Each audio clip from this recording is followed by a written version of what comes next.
Hello friends, welcome to my YouTube channel. நம்ம channel புதுசாக பார்க்குறீங்கன்னா சப்ஸ்கிரைப் பண்ண மறந்துடாதீங்க. வாங்க வீடியோக்குள்ளே போகலாம். ஹலோ மக்களே, எல்லாம் எப்படி இருக்கீங்க? நல்லா இருக்கீங்க நம்புறேன். ஆக்சுவலாக காலையில் ஒரு வீடியோ போட்டிருந்தேன். என்ன அப்படின்னா, ஏவுகணை தாக்குதலில் ஒரு தமிழ்நாடு இறந்துருக்கிறாரு. இது ரொம்ப பார்த்தீங்க அப்படின்னா வருத்தப்படக்கூடிய ஒரு விஷயம்.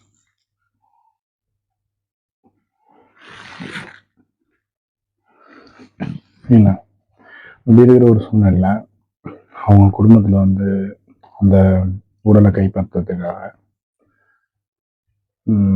அங்கே உள்ள அரசாங்க அதிகாரிகிட்ட பேசிகிட்டு இருக்காங்க. இப்போதைக்கு இங்கேருந்து ஃப்ளைட்டு போகுமா அப்படிங்கிறது ஒரு இக்கட்டான ஒரு சூழ்நிலை, கஷ்டமான ஒரு சூழ்நிலை தான். சில பேர் துபாய் இருக்கட்டும், இல்லை சவுதியில் இருக்கட்டும், இப்போ குவைத்தில் இருக்கட்டும், இதுலேருந்து வர 2 நாடு தாக்கப்படுறப்ப அதுலேருந்து வர உதிரி பாகங்கள் விழுந்து சில பேர் ஆரம்பகட்ட போர் நடவடிக்கையில் காலில் விழுந்து நசுங்கி போயிருக்காங்க. 2 பேர் துபாயிலையும் இறந்து போயிருக்காங்க. தொடர்ச்சியாக இப்படி நடந்துகிட்டு இருக்கு. என்ன பண்ணுறது? விதியோட விளையாட்டில் விளையாண்டு தானே ஆகணும். நான் உங்களுக்கு ஒரே ஒரு குறிக்கோள் தான் வைக்கிறேன். என்ன அப்படின்னாக்கா, இந்த வீடியோ நீங்கள் பார்க்குறீங்க அப்படின்னா அனவசியமாக பொது வழியில் நடக்கிறது, இந்த மாதிரி உங்களுக்கு அலர்ட் மெசேஜ் வரப்போ கவனக்குறைவாக இருக்கிறது, அலட்சியமாக இருக்கிறது, இது போன்ற விஷயங்களை நீங்கள் தவிர்த்துக்கிட்டீங்கன்னா கொஞ்சம் நல்லா இருக்கும். ஏன்னா நம்மளும் குடும்பத்தை பார்த்துக்கிட்டு இருக்கோம். ஒரு ஆண் குடும்பத்துடைய ஒரு தூண். கண்டிப்பாக அந்த ஆண் உடைச்சிட்டானா குடும்பமும் சகரிப்படும். அந்த ஒரு காரணத்துக்காக உங்களுக்கு இந்த அட்வைஸை கொடுக்கலாம். அனாவசியமான வெளியே போகிறது வர்றது இதெல்லாம் முற்றிலும் தவிர்த்துங்க. ஏன்னா இது முடியுமா, இந்த பிரச்சனை முடியுமா அப்படின்னு கேட்டால் ஏனுடைய கையில் தான் இருக்கு, நம்ம கையில் இல்லை. நம்ம பாதுகாப்புக்கு கருத்தின்னு கொண்டு நம்ம பாதுகாப்பாக இருக்கலாம். அதனால உங்களுக்கு நான் இந்த வீடியோ ஷேர் பண்ணேன். இந்த வீடியோ பார்க்குறீங்கன்னா தயவு செஞ்சு புரிஞ்சுக்கோங்க.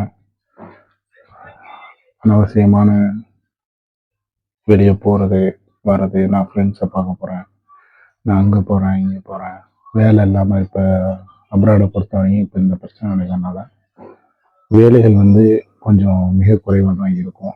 ஏன்னா நானும் அப்ராடில் தான் இருக்கேன். அதை வச்சு தான் நானும் உங்களுக்கு சொல்கிறேன். அதனால் நான் அங்கே போகிறேன், எனக்கு போர் அடிக்குது, நான் டியூட்டி இல்லை அப்படின்னு சொல்லிட்டு இல்லாமல் உங்கள் பாதுகாப்பை கருத்தில் வீட்டில் இருங்க. இந்த பிரச்சனை எப்போ முடியும், எப்போ ஏர்போர்ட் ஓப்பன் ஆகும்னு கேட்டாக்கா, தாயத்துக்கு போகிறவங்க சவுதி போயிட்டு போகலாம். இல்லை சவுதி போகிறதுக்குன்னா போய் அங்கே போயிட்டுலாம் என்னால் அமௌண்ட்டு அவ்வளோதுக்கு இல்லை ப்ரோ, என்ன பண்ணுறது தெரில அப்படின்னாக்கா, அப்போ இந்த பிரச்சனை முடிஞ்சு உங்களுக்கு ஊரில் உங்களுடைய வறுமையை தக்க வச்சுக்கக்கூடிய விஷயங்கள் இருந்தாக்கா நீங்கள் போகலாம். போகிறதுக்கு வாய்ப்பு இருந்தால் போகலாம். இல்லை ப்ரோ, நான் இங்கே இருக்கணும், சூழ்நிலை சமாளிக்கணும் அப்படின்னாக்கா, அப்போ இங்கே உள்ள கவர்மெண்ட் என்ன ரூல்ஸ் சொல்லுதோ அதுபடி தான் நீங்கள் நடந்தாகணும். சரிங்களா? நானும் அப்படி தான் இருந்துக்கிட்டு இருக்கேன். வேறு வழி கிடையாது. என்னாலே ஊருக்கும் போக முடியாது.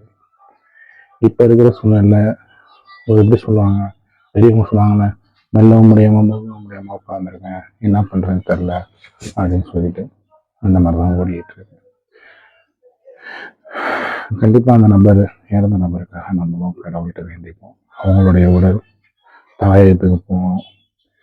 இந்த வீடியோ சோசியல் மீடியாவில் உள்ள நீங்கள் குவைத்தில் பொது சேவை செய்கிறவங்க அந்த நபருடைய உடலை வாங்கி தாயத்துக்கு அவங்க குடும்பத்தில் ஒப்படைங்க. அதே போல் அவங்களுக்கு இங்கேருந்து ஏதாவது இந்த கவர்மெண்ட்டை பேசி, குவைத்து கவர்மெண்ட்டை பேசி நீங்கள் ஏதாவது பேசி வாங்கி கொடுக்க முடிஞ்சால் அவங்களுக்கு குடும்பத்துக்கு கொஞ்சம் அந்த அமௌண்ட்டை கலெக்ட் பண்ணி வாங்கி கொடுக்க பாருங்கள். ஏன்னா நம்மளால அந்த இது முடியாது. சோசியல் மீடியாவில் இருக்கிறான், பொது சேவையில் இருக்கிறீங்க நிறைய பேர் குவைத்தில், இந்த வீடியோ பார்த்தீங்கன்னா கண்டிப்பாக முயற்சி பண்ணுங்கள். இன்னொரு வீடியோவில் உங்களை வந்து சந்திக்கும் வரை உங்களோட வீடியோ ஸ்பீச்